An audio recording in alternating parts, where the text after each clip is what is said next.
Hello students, we continue with the life processes, that is the circulation of blood, and we discuss the working of the heart.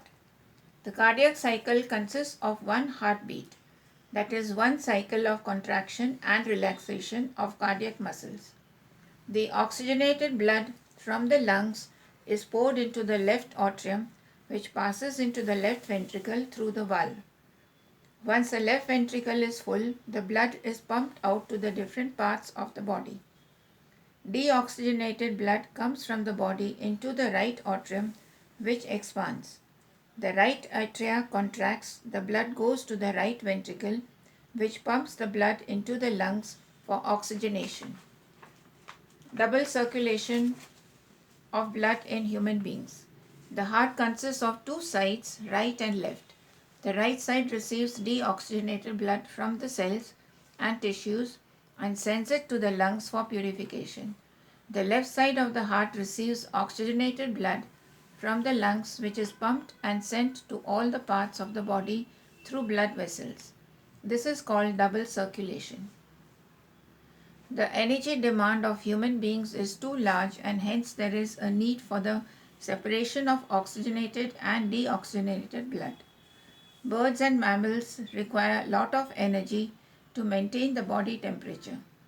In case of amphibians and many reptiles, they have three-chambered hearts, where the body temperature depends on the environment temperature.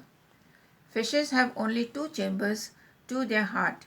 The blood is oxygenated in the gills. It is pumped directly to the rest of the body. Therefore, it is only once that the blood goes through the heart during one cycle.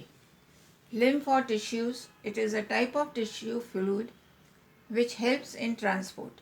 It is a colorless fluid which carries digested and absorbed fat from the intestine and drains excess fluid from extracellular space back into the blood. It is formed by some amount of plasma, protein and blood cells.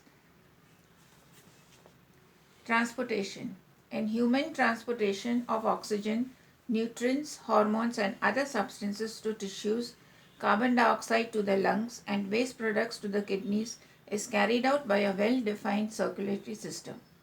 In lower organisms, material is transported by diffusion. Transportation in plants. Plants have tissues to transport water, nutrients and minerals. Xylem transports water and mineral salts from the roots up to the other parts of the plant, while phloem transports food prepared by leaves to different parts of the plant. Absorption and upward movement of water and minerals.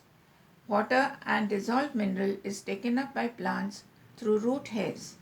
The root cells are in direct contact with the soil, so they take up ions.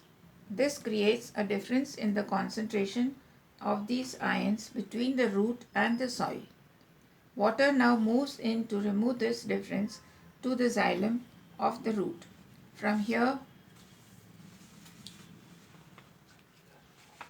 it moves up through the xylem tissue in the stem and reaches the leaves.